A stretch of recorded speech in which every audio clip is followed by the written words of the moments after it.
the butterfly. And here's the dedication page. To my great aunt Marcelle Soliage and her daughter, my aunt Monique Bouzier Gaw, two very courageous women I will love as long as I live. The Butterfly by Patricia, Polacco. It was unusually bright that night outside of Monique's small bedroom window in Choisy-le-Roi, just outside of Paris. The moon was so radiant, it seemed almost festive. As Monique gazed up at it, she thought that the moon must not know that her village was occupied by Nazi troops. All of France was, for that matter. There was a terrible war raging in what, to Monique, seemed like most of the world. But this night, the moon seemed not to care. She pulled Pinot, her cat, up next to her and hugged and kissed her goodnight, then drifted off to sleep. Monique didn't quite know why she woke up, but suddenly she saw a ghostly little figure sitting just next to her at the window on the end of her bed, a little girl her own age. She was petting Pinot. "Who are you?" Monique whispered. The ghost child wheeled and looked with sad eyes that seemed frightened, then spun and ran from the bedroom. The next morning at breakfast, Monique couldn't barely wait to talk to her mother about the ghost, but her mother seemed almost angry. It wasn't like Marcelle Soliage to be angry at anyone. It was only a dream, child, do you hear? Only a dream. Now go to school. God knows how much longer you'll have the privilege of going to school with the war. Her mother's voice trailed off. Monique couldn't wait to go to school so that she could tell her best friend Denise about the ghost. Since Monique was an only child, Denise was like a sister to her. On their way home from school that afternoon, Denise asked Monique, "What did the ghost look like?" Well, she was dark and had very sad eyes, Monique answered. "Weren't you very, very frightened?" Denise asked. "At first, yes, but the longer I looked at her, a feeling came over me. A feeling of fear," Monique answered. They stopped and peered into the front window of Monsieur Marc's candy shop. He waved them in, as he always did. He loved the children in the neighborhood and always had small bits of brightly wrapped candies for them in his apron pocket. As the girls entered the store, they saw that most of the jars that used to be filled with every kind of candy and confectionate were empty. The war. But Monsieur Marx had saved something for them. "For you, little Monique," Monsieur Marx cooed as he dropped a bright dot of sweetness into her hand. "And one for you, ma petite," he said as the beautifully wrapped confection rolled into Denise's waiting hands. Monique and Denise unwrapped their candies and popped them into their mouths. But as they were walking away from the store, they suddenly saw tall boots coming toward them up the hill. The tall, shining boots of marching Nazis. Their heels clicked like gunshots along the cobblestone path. People froze and tried not to look at the soldiers. The girls wanted to run, but knew better. They'd learned to chat and laugh as if they had no cares in the world. "Are they looking at us?" Monique asked breathlessly. When they had gotten a distance away, Denise looked back. "No, they're still marching." Then they heard loud yelling and glass breaking. They both wheeled and looked. To their horror, they saw Monsieur Marx being dragged from his shop by the Nazi soldiers. "Schwen, Schwen!" They heard the Nazis shout as they pushed Monsieur Marx to the ground. They watched the Nazis kick him hard in the ribs with those tall black boots. Monique covered her mouth to hold back a scream. Then a car drove up and the Nazis threw Monsieur Marx into the back of it. "Don't look for too long, Monique," Denise warned. If we do, they'll come for us next. The girls were both sobbing by the time they ran up Rue du Bonaparte to Monique's mother's house. They knew it had happened before during these years of occupation, but never had they seen it. And to Monsieur Marc, why, maman, did they do that to Monsieur Marx? Monique choked through sobs. The Nazis have people like Monsieur Marx, ma chérie. It is so pointless and cruel. Her voice faded to a whisper. What do you mean, people like Monsieur Marx, maman? Monique asked. You know, Monique. Her mother answered, Jews. But Monsieur Marx is a Frenchman, Denise said. Marcel hugged them both. The Nazis can't be here forever, my sweet children. Mother France has been here for centuries. They, for a short, terrible time. Marcel had tears in her eyes. Now I'll fix you some soothing tea. Monsieur Marx would not want either of you to worry or to be sad. Madame, a voice called from the front door. It was Pierre Vouillard, their priest from Saint-Germain-de-Paris. He rushed in. Have you heard what happened to Monsieur Marx? Marcel motioned to him to come into the other room.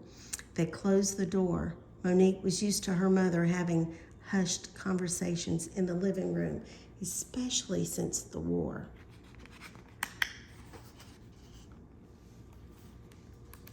Many nights passed and Monique didn't see the little ghost again. But late one night, Monique awoke with a start to see her little ghost sitting on the window seat. This time, it was holding Pinolf.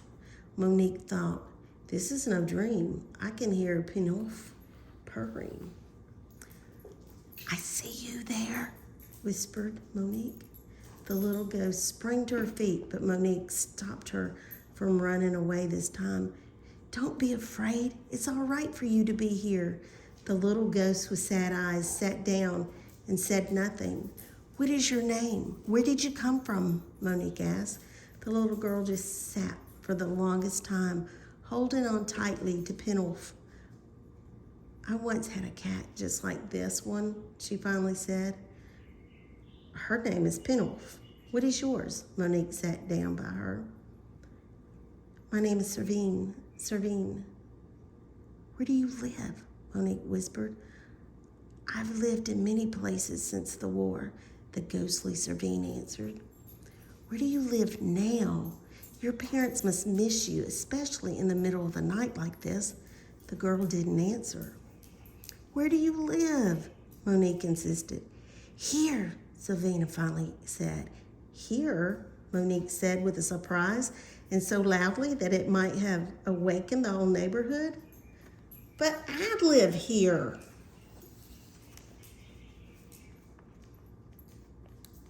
Servine motioned Monique to follow her.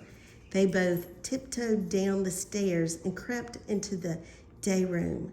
There, Monique saw the rug pull back and what looked like a door in the floor. Servine pulled up the door, and they both climbed down in a very narrow set of stairs into a part of the cellar that Monique didn't even know existed. The walls were scraped clean, and there was a small table with a tiny tray and supper dishes on it. Monique could see another small room with cots. It looked like people were sleeping on them. My mother and father and I have been here for a long time, Servine whispered. We are being hunted by the Nazis, you know. We are Jews. There are many of us hiding all over France. But how have you stayed here without my maman knowing? Oh, Madame Soleil, she knows. We aren't the only ones that she has helped. How could this have been happening in her own home? And her mother never said a word to her about it. Your mother made me promise that I would never come to your room again while you were there. I don't understand. It puts you in great danger to know about me. She is protecting you. Monique started to say more, but it sounded like footsteps echoing upstairs. Could Marcel have heard them? Vai, Monique. Servina pushed her up out of the hidden room.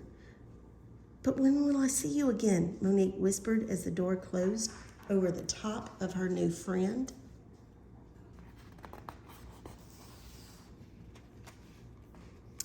The next morning at breakfast, Monique didn't know what to say to her mother. Somehow she seemed mysterious, but she chatted to Monique cheerfully as always. Go to your garden, my sweet child, and cut some of your beautiful flowers for our table, won't you? Monique skipped out of the kitchen door into the garden with Pinoff trotting after her. Pinoff was playing with the petals of the flowers as Monique cut them and put them in the basket, when all at once the cat crouched and made himself flat against the ground. Her eyes were ablaze. Then Monique saw why. A papillon, a butterfly, fluttered from flower to flower as it landed on a bright blue iris near the wall. See how beautiful? They both sat quietly as they watched the butterfly together. Suddenly, the air grew still and heavy. The birds in the garden stopped singing. Pinoff hid himself in the folds of Monique's apron. Monique looked over the wall and saw tall, shiny boots. Her heart leaped in her chest. 3 Nazi soldiers glared at her. One reached over the wall and took the butterfly in his leather-covered fist.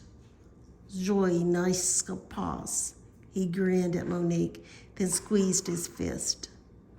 The other tall boots laughed. They mumbled something and walked away.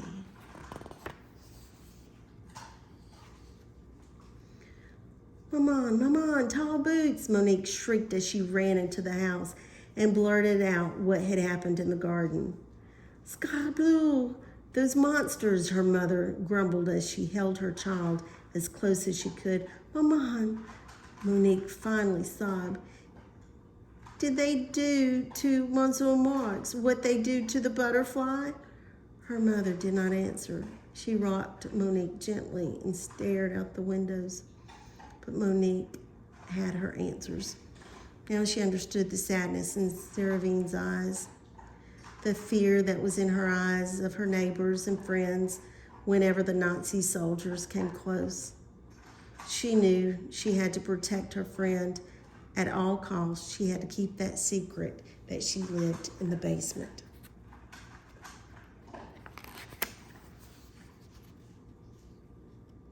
From that time on, Seravine came to Monique's room as often as she could without waking her own parents, or Monique's mother, Marcel, could never know. When the girls were together, they played dress up and had midnight tea parties. They laughed and giggled and told each other their dreams. Monique collected things from the outside world for Seravine to see and feel and touch. What did you bring me tonight? Seravine asked softly one night. Monique reached into a small cloth bag and sprinkled rich black earth into Seravine's hands. This smells like the air outside, Monique told her. Then she handed Seravine a bright flower from her garden. This will be your sunshine. Now close your eyes. Monique slowly opened her cupped hands. Look, it was a glorious butterfly. A papillon, Seravine whispered and wondered. Monique put the butterfly near Seravine's cheek. Let its wings flutter, Monique whispered. Seravine caught her breath and smiled. Like the kiss of an angel, Monique said softly.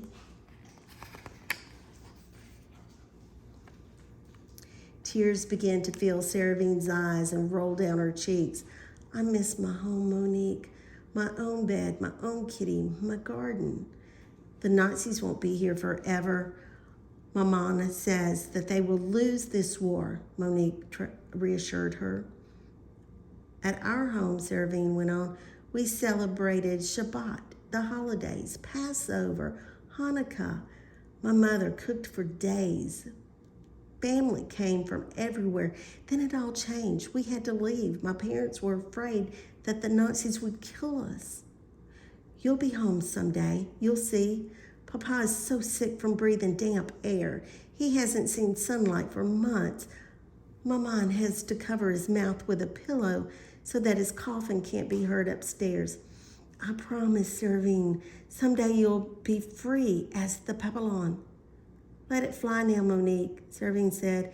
When it flies, it will be as if Papa, Maman, and I are flying away. The girls took the butterfly to the open window and threw it into the night air, then stood and watched it until they couldn't see it anymore. All of a sudden, they looked up. For what reason, who knows? They saw Monsieur Lenidormi, the man next door, looking right at them from his window across the courtyard. Monique's heart leapt in her chest. Servina slid down the windowsill so that Monsieur Lindormi couldn't see that. The girls looked at each other in sheer terror. They knew they had to tell Marcel.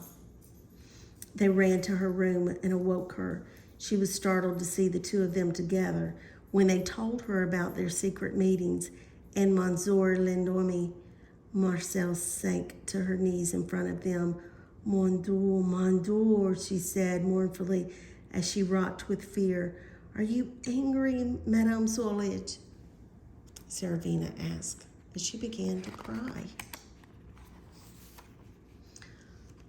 Oh, no, mon petite.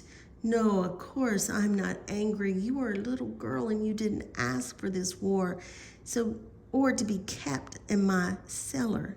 You needed to play. Children need other children. Marcel's smothered her hair.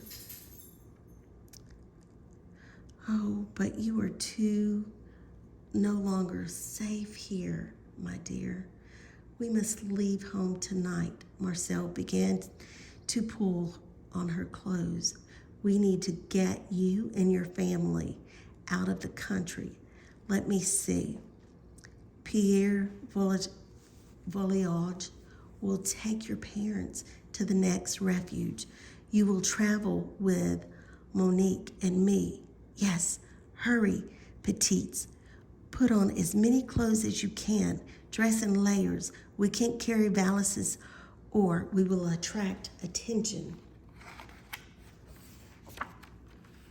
The girls watched as Marcel, Pierre, and Servina's parents dug holes in the cellar floor and buried everything that would look like someone had lived there. Then it was time for them, all of them, to leave. Her parents came out dressed as a nun, and a priest. They both cried as they held Servine and said their goodbyes. They would next meet in a village in the southern France near the Swiss border. God be with you this night, Pete prayed. Servina's father prayed as he cried, God will be with us tonight. It seemed that Monique, Servine, and Marcel had walked for miles in darkness, through back alleys, avoiding street lamps, taking great care to be as quiet as it was possible to be. With the first light of dawn, they had reached the countryside. They stopped to rest under a grove of trees close to the rendezvous with the people who would take Servine to her parents. Marcel had just given the girls some bread and cheese when she pulled them both into a ditch. She motioned for them to be still and quiet. A patrol car full of Nazi soldiers slowly drove by on the country road. After the car passed, the three sat without speaking. Finally, another car came driving slowly down the road. It stopped by the bridge a few hundred feet away and turned its headlights on and off 3 times. It's time, my precious child, Marcel whispered as she pushed Servine out of the ditch and they ran toward the car. These people will help you and your maman and papa. At the car, Monique took something from the pouch she'd been carrying. It was Pinoff. Take her, Servine, Monique whispered. Tears welled up in Servine's eyes.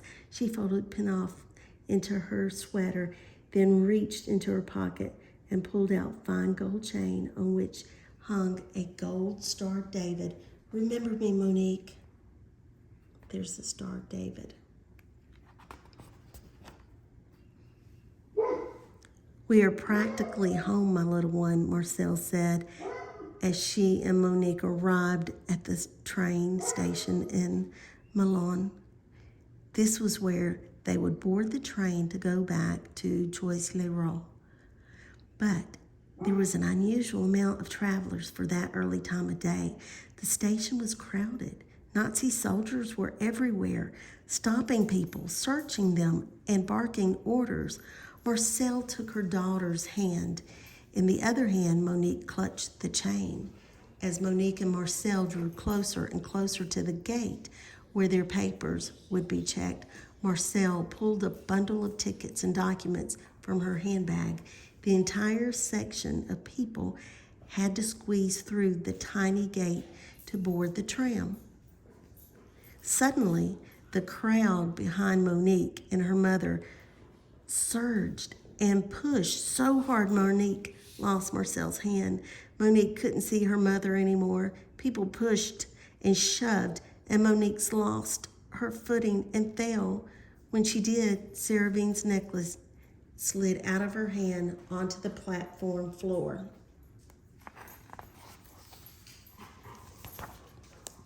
Quickly, she put it into her pocket, pulled herself to her feet, slipped into the line that was pushing through the checkpoint, and was swept with them into a shabby coach car. The tall boots were shouting at everyone. What if they searched her and found the necklace? And where was her maman? She could see through the window of the train car people standing on the platform waiting to catch a train going in the opposite direction. Had her mother been pushed into the car going the opposite direction? She tried to see through her own tears to find her mother's face. When she saw a girl alone, she looked thin and sad, and very sad, like Servine. On the girl's coat was a yellow Star of David. Was it Servine? No, she could not see now. It wasn't Servine. But it could have been. Monique held Servine's necklace tight in her pocket. Oh, my man, where are you? She cried as the train lurched away. The train rolled into a noisy stop. St. George. The sign read, only 2 kilometers from Choisy-le-Roi from home. Monique walked through alleys and back streets that only hours before she, Servine, and Maman had passed. Oh, Maman, she cried as she walked. When Monique finally saw the familiar threshold of her front door, she pushed it open, climbed the stairs. She could still smell her mother's scent in the air. She was tired, so tired. She threw herself across her bed and fell into a deep sleep. Then she dreamed of her mother's voice. Ma chérie, ma petite, the voice said. She dreamt a cold hand cross her brow. It seemed so real. When she opened her eyes, she saw that the hand was real. The voice was real. It was her maman. Oh, my sweet, brave little girl, her mother cried as they rocked in each other's arms. I just knew I would find you here. 1 week passed. 2. Monique tried to imagine that Servine and her maman and papa and of course Pinoff were safe. Then the tall boots would march by her front gate, reminding her how hopeless it seemed. If only she had a message from Servine, a sign, something. And then one day, Monique and Marcel were planting next year's bulbs in the garden. when Marcel suddenly gasped. "Regard, Monique, look." Her mother pointed at the bleak sky above them. A butterfly fluttered down into the garden, and another, and another. They both watched as butterflies started to land on the dry stalks of faded flowers. First, there were 3, then 10, then 20, and 30. Neighbors came out of their cottages and peered over the wall in wonder. "It's a sign, my man, a miracle. Seraphine sent them. I know it. She and her parents are safe." Monique held up her hand, and a butterfly fluttered and landed on her fingers. She took it to her cheek. Its wings fluttered. "A kiss," Monique said softly. The end. So this was actually based on a true story. It says that Marcel Solich was part of the French underground and resistance organization by General Charles de Gaulle. Marcel and many other selfless citizens of France made their own homes a safe haven for Jews escaping to freedom during the terrible Nazi occupation. They did this at a great peril to their own lives as well as the lives of their families. And according to my Aunt Monique, her mother, Marcel, had been part of the underground resistance even before the Nazis occupied France. Monique was totally unaware until she met Seraphine, but even then was not aware of the extent of her mother's involvement until the end of the war. Within 2 years of the liberation of France, Monique and Marcel received a letter.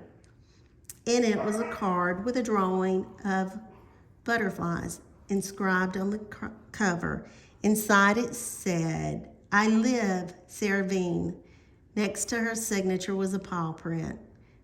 It was learned later that neither parent survived their attempt to escape. Seraphine was delivered to Switzerland and eventually made it to England, where she remained close friends of the family for the duration of the war. Sometime later, she relocated to the new state of Israel with relatives. Monique and Seraphine are friends to this day.